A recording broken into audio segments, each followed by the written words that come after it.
On today's episode, I want to share with you how we can better schedule life events, goals, and activities depending on our monthly cycle. You got it. This is especially for women.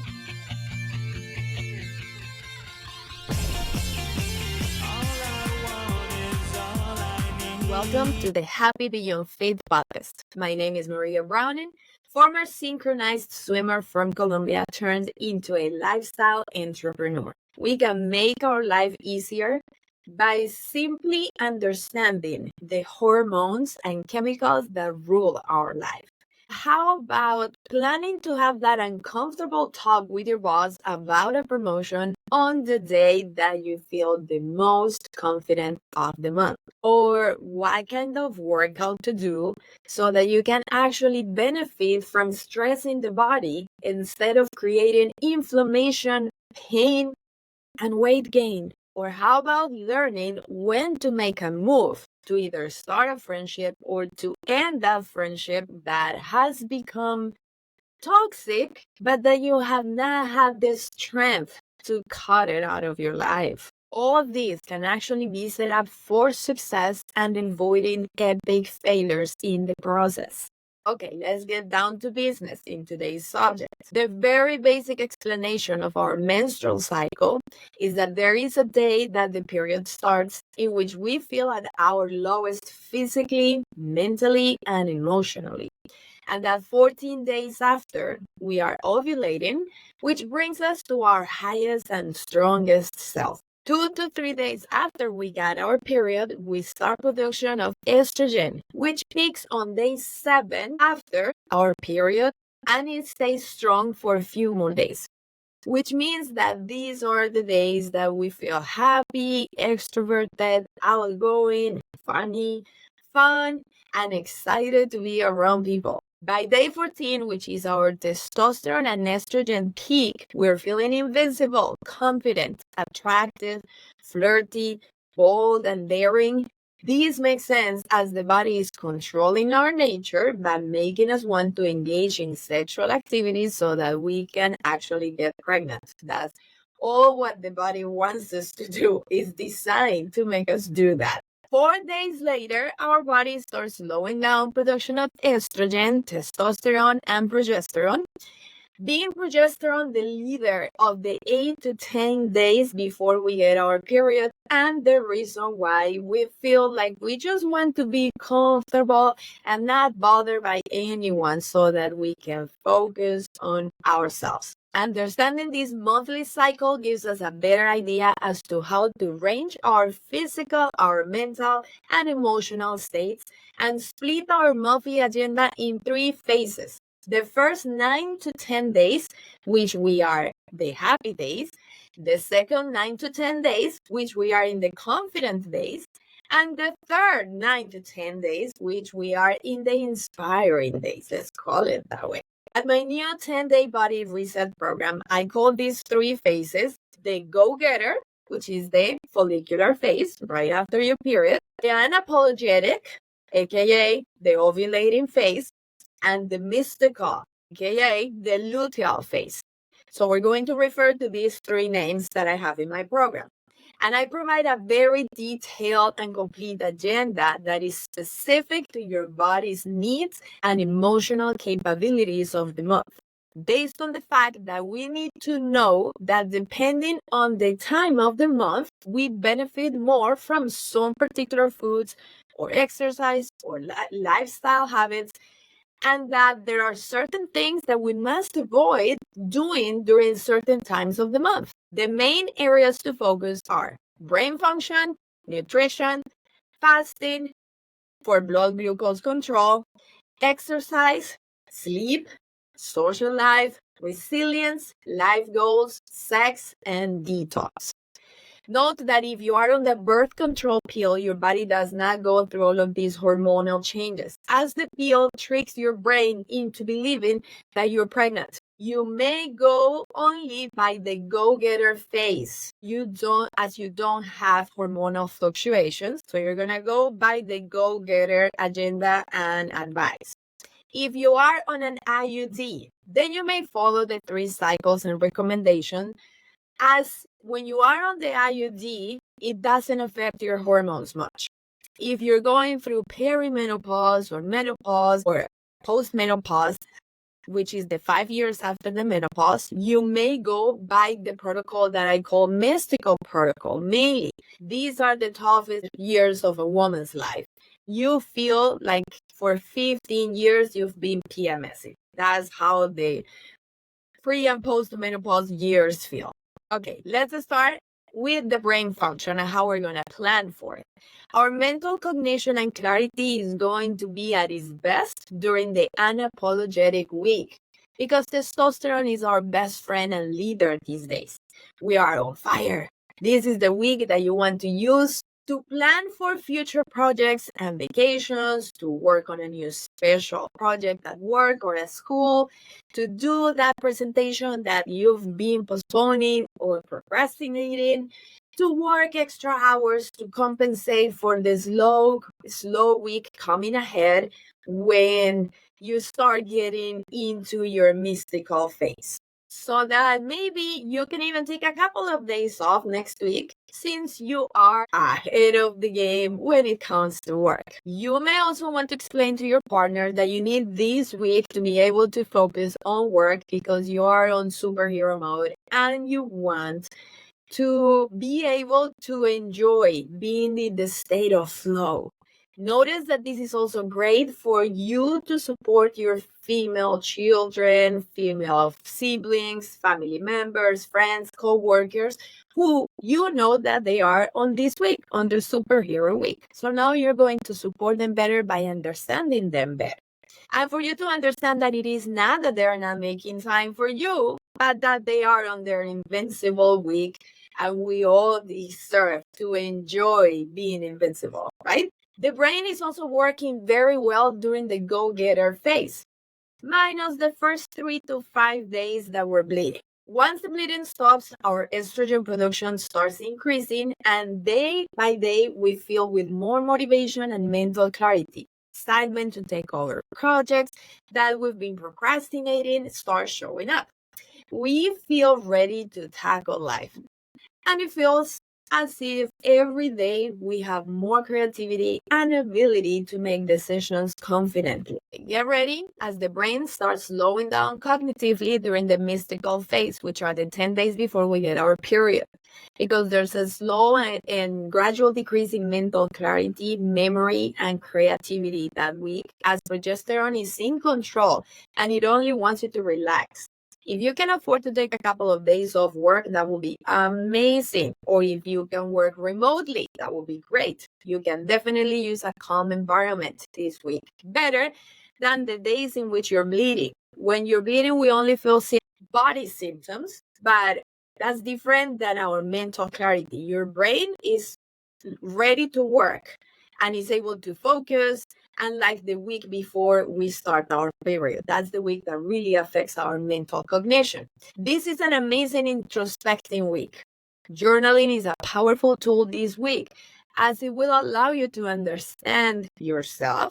And while you're writing down your feelings, you understand that it is not for you to take it personal with those around you, but that you are the one who's more sensitive these days.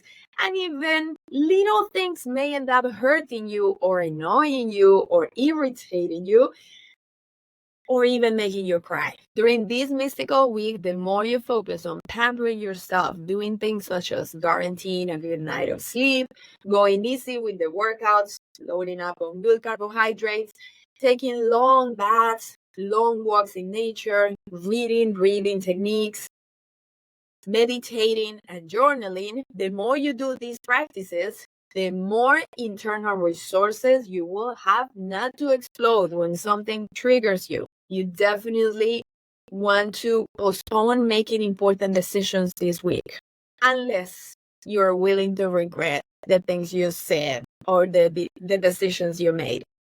Understand that your brain is not producing the chemicals necessary for mature and responsible decisions. Maybe ask your partner or your boss to give you a few days before they expect an answer from you My boyfriend, for example, already knows that I need a few days off during this week and that I prefer not to get into deep or touchy subjects or into joking or picking on each other, as I may represent a threat to myself and I cannot control my emotions. The intake of omega-3 fatty acids is also an amazing help to boost the brain. Omega-3 and omega-6 fatty acids that are healthy, not to feel so emotionally exhausted during the mystical week. Good sources are fish oil, avocados, olive oil, which they all should be a must in our daily living anyway. All right then, let's talk about fasting now. Fasting has been proven to be key to balance our hormones. It is during long periods of fasting that the body produces growth hormone, which is what we need to maintain all of our metabolic processes going on in the body, what regenerates the cells, reducing inflammation, and keeping us from the decline in health that happens when we're aging mindlessly, carelessly. We have to pay more attention now. Different fasting lengths give different benefits. I personally did not get into fasting until I started experiencing perimenopause symptoms. After a while of feeling that my body was not my body anymore and my brain was not working very well, I decided to give it a try to intermittent fasting after I read a book. The book is called I'm So Effing Tired by Dr. Amy Shaw. And I finally understood how important it is to fast in order for us to gain control of our life by regulating our hormones. So it's an amazing tool for regulating hormones. For example, during the mystical phase, the 10 days before your period, progesterone is the leader and it doesn't like stress. Progesterone wants you to calm down. And if things are not calm, it can become hard to handle. So we want to take it easy and only fast for 8 to 12 hours, not to create stress by imposing an agenda. You may stop eating, for example, at 8 p.m. and start back at 8 a.m. next morning, and that is 12 hours fasting. During the following week, which is the go-getter week from the day the period starts and 10 days after, this phase you can push yourself harder to fast from 16 hours to 20 hours. This is the one that I do mostly. You may stop eating at 8 p.m. and start back somewhere between 2 to 4 p.m. During the unapologetic phase, which is the 10 days in the middle of your cycle, you have the drive, the assertiveness, the motivation to push yourself to really reduce inflammation and reset your body and brain by doing a fast that can go from 24 hours to 48 hours. This kind of fasting goes deeper at a cellular level, and it may even surprise you, healing you from injuries that have been lingering for way too long, and it's not normal. Note, this long type of fasting is safe to do only once a month. Let's now talk about diet, or nutrition, as I like calling. During the mystical phase, our body is craving carbohydrates, so we have to make sure to prepare for this battle by loading up on good carbs such as vegetables, fruits, and nuts, and dark chocolate, key, and not stacking our pantry with ultra-processed foods such as cereals or chips or popcorn or ice cream, pastries, pasta, bread, or alcohol. Let's be aware that food feeds the bacteria in our intestine. We have good and bad bacteria. The good one feeds off good carbs and sends the signal to the brain to produce serotonin, which is the chemical that makes us happy, the one that we want. And the bad bacteria is fed by the ultra-processed foods and stops production of serotonin, which is what causes depression, more anxiety, and the feeling down all the time. We women who are going through peri and post-menopause have to be more mindful than ever to eat good carbs, because let's remember that it is as if we're trapped in the mystical phase for years. We can no longer get away with eating bad sources of carbs. This is affecting our blood health and our physical appearance as well. We must stop buying bad carbohydrates to set ourselves for success. Buying junk food will only make us weaker as our body is craving carbs constantly. So don't trust that you're going to overcome the temptation and not reach for the Doritos you have in the pantry. You just have to stop buying them. It is during peri and post-menopause that our blood glucose goes up, cholesterol also goes up, and we start becoming insulin resistant and gaining weight, visceral fat, which is the belly fat that makes us feel so self-conscious and so unattractive. So fasting is the key to regulating our metabolism. Ladies, this is very important. Menopause may start as early as 35 years old, but for sure, if you are 43, you are already starting perimenopause, and some changes are going to happen to you. I felt a drastic change and decline in my physical and mental health when I turned 43. From 40 to 42, I was at my peak performance and physical appearance. Then I turned 43 and it's like a switch went off and so many things started going wrong with my health and with my mental cognition as well and with my emotions. So here are a few tricks to lower your blood glucose to prevent it from spiking after a meal or after eating an ultra-processed food. Drink a glass of water with a little of apple cider vinegar. Don't drink just the apple cider vinegar. Dilute it with a glass of water so that it lasts longer. You can also take berberine capsules before meals, which has been proven to lower the glucose spike.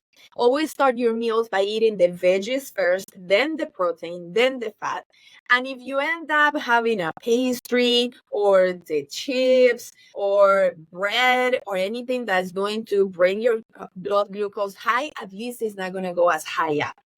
Go for a walk after eating or getting involved in physical activity, even if it is just cleaning the house or vacuuming.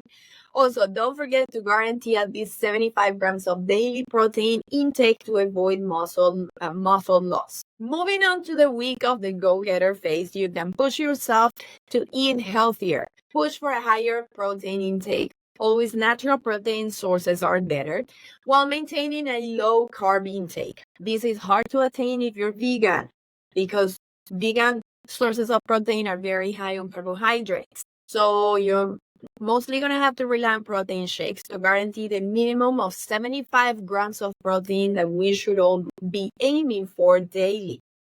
Now, during the unapologetic phase, push yourself to increase protein intake to the optimizing zone, which is 1 gram of protein per pound of ideal weight. Example, if my desired weight is 130 pounds, which it is, therefore I aim to eat 130 grams of protein every day. This is almost impossible to achieve if you're fasting or if you're eating in a small window of 4 to 6 hours. So let's remember that during this phase, it was recommended to aim for the 24 to 48 hour fasting if needed. There are only 2 days out of our 10-day phase of this unapologetic phase. So you still have 8 more days to do a fast that is only 16 hours so that your eating window is 8 hours long, allowing you to have 2 to 3 proper meals with 30 to 4 grams of protein each. Follow Dr. Gabrielle Lyon on Instagram, which is a leading expert when it comes to skeletal muscle as the key to longevity. She shares a lot of recipes and examples of meals with the appropriate amounts of protein, as well as finding good sources of protein to guarantee the proper intake of minerals and amino acids that our body needs to not decline while aging. This amount of protein may sound alarming to you, but it will make more sense now that we're going to talk about exercise. Let's start talking about how we should exercise during the unapologetic phase, in which our testosterone is at its peak. Remember, this is your superhero week, so use it to increment weight and resistance training, or to implement it if you haven't started doing so. Muscle is our metabolic currency. As we age, we lose muscle mass. And with that, we lose our ability to burn calories and regulate the body's internal temperature. Therefore, the body stocks up in fat to protect itself. Our muscles have to be as strong as never before because our aging decline depends on it. If we increment weight and resistance training but don't increment protein intake, our body will eat up our muscle while continuing to secure our body's fat. The only way to break this cycle is to strengthen our muscles with exercise and protein intake. As far as cardio goes, you may want to do the most efficient cardio workout, which takes only 10 minutes. Do this. Sprint for 20 seconds, followed by stop movement completely until your heart rate goes back down to the baseline. This may take you between 2 to 3 minutes at the beginning, especially if you're not in that good physical conditioning. Then repeat this 2 more times. This has been proven to increase your cardio capacity to the most and the fastest. Do it for 10 minutes. So it's usually like 3 rounds. During the mystical phase, in which progesterone wants us to relax and any stress, by little that it may become chaos for us. Stress makes us produce cortisol and inflammation. Progesterone is going to fight this cortisol by making us more stressed, therefore producing more cortisol. This overproduction of cortisol is what prevents us from losing weight. Forcing a hard workout on ourselves during this week is definitely counterproductive. We need to aim for a more calm type of exercise, such as a long nature walk or a yoga or a stretching class, if you're used to doing a yoga class. Otherwise, it'll be stressing. You may also choose water aerobics, such as aqua zumba, or simply rebounding on a trampoline. Now, during the go-getter phase, after bleeding has stopped, you may also focus on sprinting, the sprinting method that I just mentioned, but you can now do it for 20 minutes instead of only 10 minutes. So you're going to do 6 or 7 rounds non-stop, and you're going to mix it with 20 minutes of isometric exercises. Moving on to the category of sleep. How is sleep going to be affected in the different monthly cycles? As we very well know, we should be securing at least 7 hours of sleep every night, no matter the time of the month. But also be aware that during the mystical phase, our body needs extra sleep so that it is able to regenerate the cells and fight all the inflammation as we're getting closer to the bleeding days. During those days, be more compassionate towards yourself when feeling tired. Allow yourself some nap time and also schedule time to go to sleep early. These are the days that you want to put your emotions first. Realize that if you go to a night social event or stay up too late with friends or at work, you will be cranky the next few days. And with this crankiness comes a reduced ability to cope with life's surprises and issues, aka problems. If you lack your internal sources of energy, you will lose your peace of mind easily and your patience easily.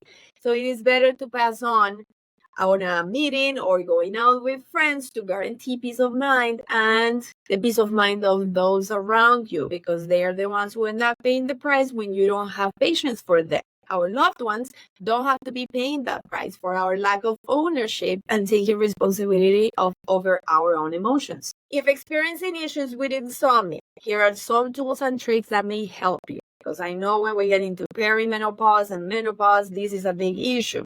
So you may want to lower the temperature of your room to 65 degrees Fahrenheit. You may want to also make the room pitch black or wear an eye mask to make it very dark. Shower with cold water before getting in bed to lower your internal temperature. Maybe fall asleep while listening to a deep meditation instead of watching TV. And take magnesium with dinner before going to bed.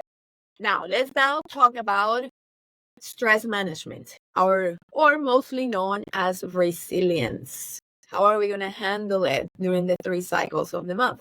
We have already learned that during the mystical phase, our body cannot handle stress, right? We cannot ask life to give us a monthly week pass, not to have to face difficult situations. We wish, but what we can do is to train our ability to handle stress so that life doesn't hit us so hard. On this note, I recommend that you listen to my previous episode in which I talk in depth about how to build resilience through different practices. But very quickly here, I want to share some of these tools. Cold water immersion and sauna are powerful tools that challenge your ability to stand very uncomfortable situations in which your body is screaming for you to get out of those either freezing or extremely hot environments, but learning that there is no reason to freak out by using deep breathing techniques and meditations in which you become the master over your mind. Constant practice of these methods of cold water immersion and sauna at least 3 times a week builds in you an innate ability not to panic when facing stressful situations. This comes in handy during the mystical period that you can really use the help of a stronger mind that doesn't feel threatened so easy by life. Now, on this note, let's realize that in the mystical week, you may not feel up for cold plunging or sauna practices. Let's be real. And it is okay, as long as you make sure that during the go-getter and the unapologetic weeks, you do these practices, then you will enjoy the benefits while you take a break, a week off during the mystical phase. Take advantage of your high motivation and testosterone kick during the go-getter and the unapologetic weeks, as this drive will allow you to experience fun during these extreme practices of cold and hot environments. Also, the fact that you're pushing yourself to exercise harder during these 2 weeks will also help you to build resilience. Now, during the mystical week, a better way to build resilience is by taking nature walks and getting sun exposure. If you can be barefooted in nature, that will be phenomenal, as the ground will alkalize your body. That's right. The biggest benefit of grounding yourself in nature is the fact that your pH goes higher. Nature is helping you to get rid of the acidity that you've accumulated by bringing your pH higher. While exposure to the sunlight or a sunlight therapy lamp, if you don't have access to the sun, for 20 to 25 minutes daily will allow your body to raise levels of vitamin D, which results in more serotonin, which is the chemical that makes us happy and prevents us from feeling depressed. Also, taking long baths with Epsom salt will help you to remain calm while also detoxifying through your skin, which is one of our biggest organs.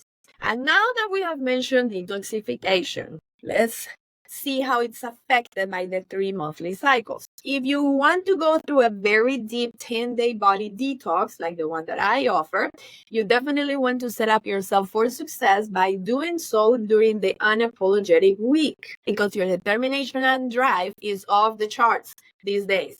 Your body is at its strongest to go through a new discipline such as a detox. So it's going to feel like a walk in the park to go through the detox.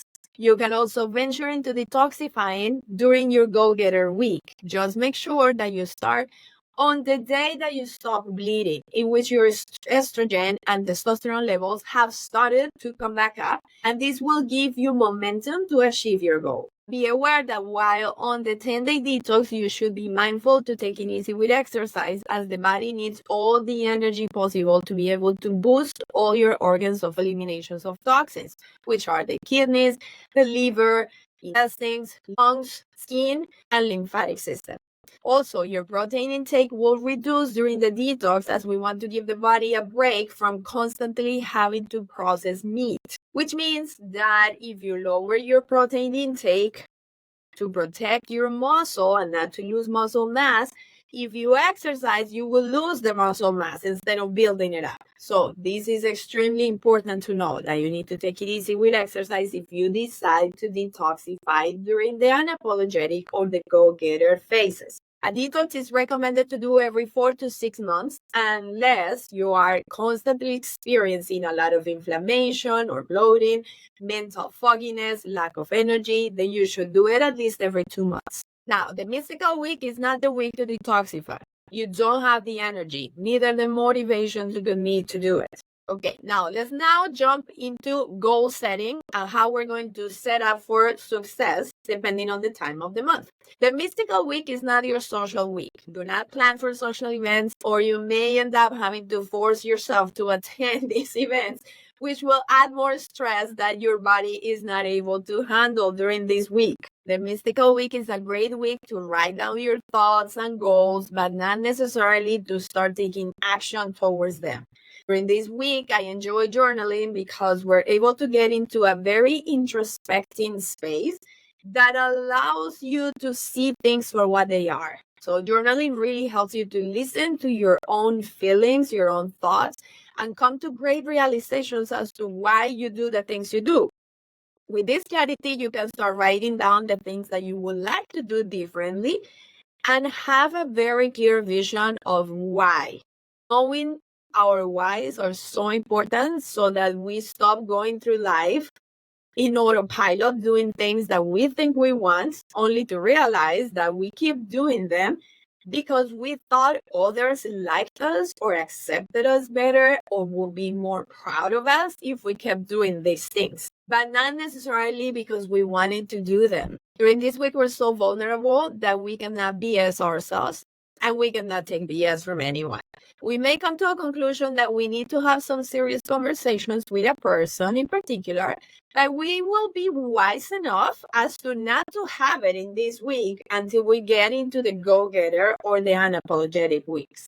We're just coming to the realization. So the goal during the mystical week is only to have clarity, not to make things into matters, not to take action, but simply to understand when and why we need to take certain actions in the near future when success will be more guaranteed. If you have an important presentation, work project, conversation, or request to make, you definitely want to schedule it for day 14 of your cycle at your highest peak of testosterone.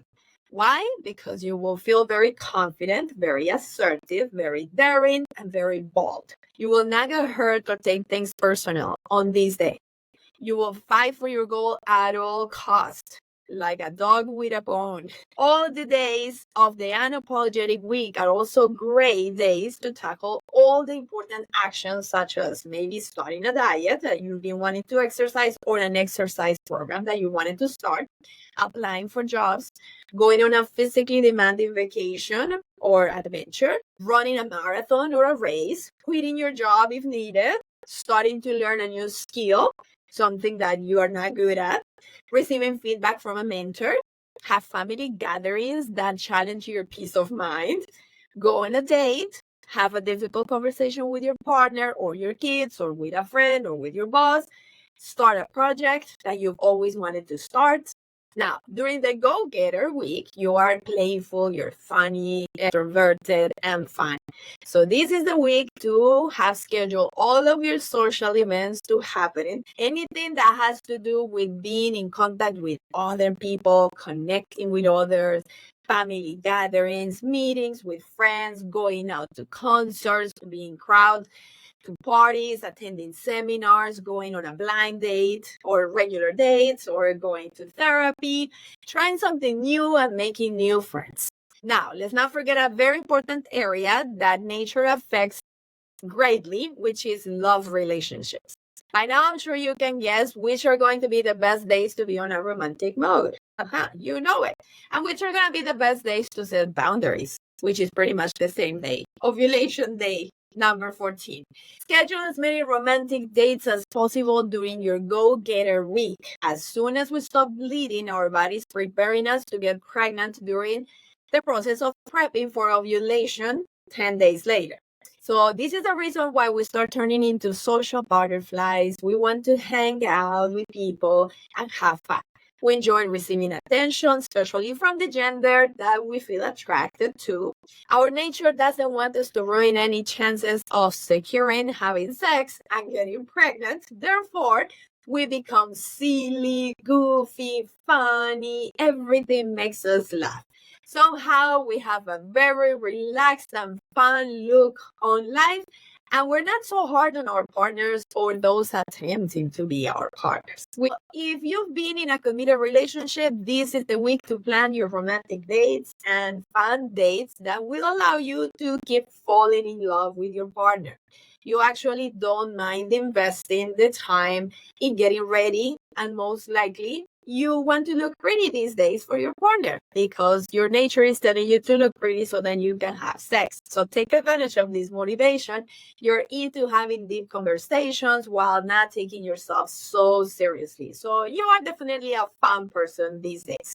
If you're single, this is the time to try new dates. You will have more patience to go through the process of meeting different people and will be able to enjoy yourself even if the date didn't go that well or doesn't turn out into anything else. You won't feel as if you wasted your time, at least. Or this is the time for you to go out with friends and simply have fun while feeling loved by others. From day 7 to day 16, after starting your period, you have a higher libido, as your body wants you to engage in sexual activities so that you can get literally pregnant. That's your body's goal. So this is the reason why this week we feel so confident, attractive, and so badass. We don't take a no for an answer. We get what we want this week. So if you've been in a committed relationship for many years and your libido has declined, make sure that you take the time to explain to your partner that it has nothing to do with them and everything to do with your hormonal changes. It has nothing to do with your love or desire for them, but the opposite. It has everything to do with something that is beyond your control, your hormone changes. I'm telling you guys, the day that I finally was able to explain this to my boyfriend, we both got a chip of our shoulders. Now we can both look forward to enjoying my high libido days for the first half of my cycle, and I don't have to worry about saying no and for him to feel rejected during the second half of my cycle because he knows that it is beyond my control. If single, do not plan on first dates during the end of the go-getter week, neither the first half of the unapologetic week, unless you want to have one night stands. Your nature will want you to engage in sexual activities, so just be aware and plan accordingly. During your mystical week, it's great to plan for binge watching type of dates, relaxing at home and not having to get up and shower and get ready for anything, as we do not feel pretty or attractive those days anyways. Lastly, let's touch on managing weight during these different cycles of the month. If you don't have problems with gain weight and you easily maintain a very healthy weight, consider yourself very lucky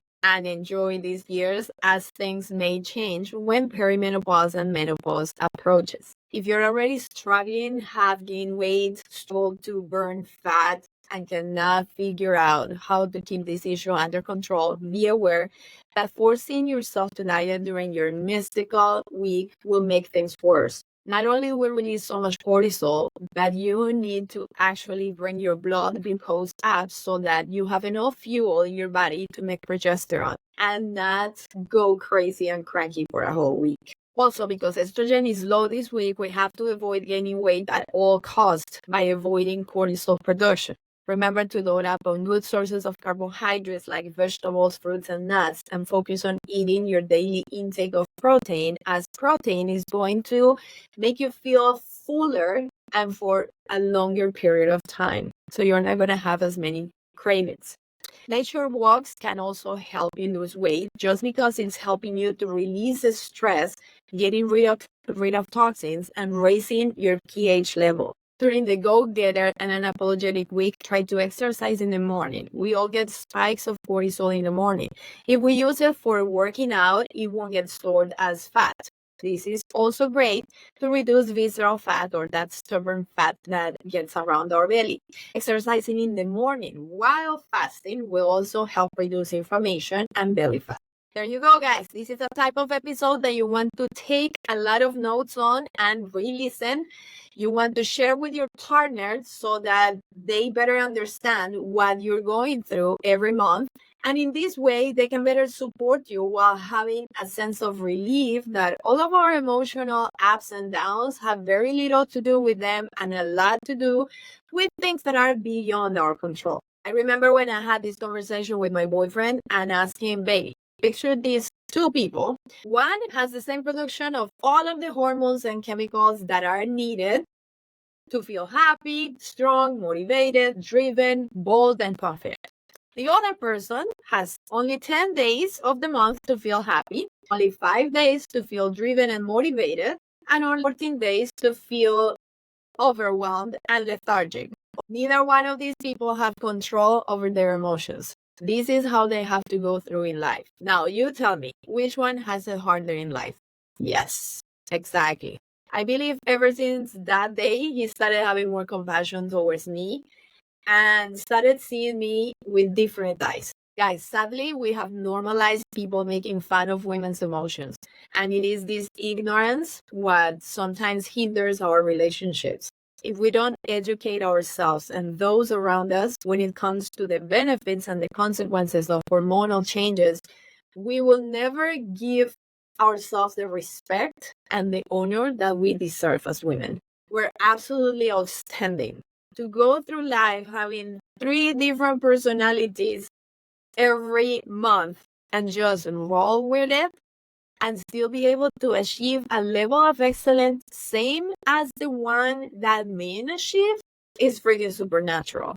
We are simply amazing. To have to face life with determination, even though you may be in the days that all you want to do is hide and cry, is freaking no joke. Men don't know how living a life like this feels like. It is our responsibility to help them understand this difference.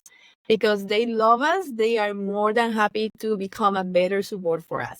But if we don't share this information with them, we will never give them the opportunity to love us as deeply and truly as we are. Lastly, I want to say how grateful I am to the women experts in this area that have taken the time to educate us on hormonal changes, perimenopause, and postmenopause, for changing the quality of our lives and our relationships by helping us to understand ourselves. I have immersed myself in the understanding of this subject for the last 3 years, ever since I got tired of having my gynecologist telling me that everything is normal, when I know for a fact that my body, my brain, and my emotions have drastically changed.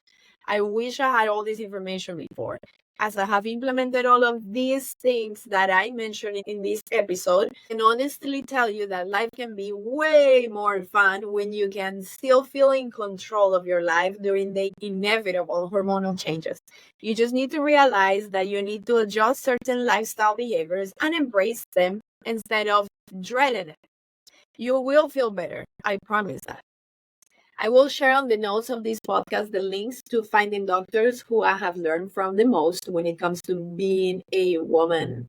Thank you for listening to this episode, and please don't forget to click on the follow button on Spotify and the subscribe button on YouTube so that you don't miss any of my upcoming episodes. Until then, I want you to think about how are you happy beyond simply being physically fit. This obsession of ours for a great physical appearance is not very healthy. If the way we look didn't matter, what would we then obsess about? And what will truly make us happy? See you next week.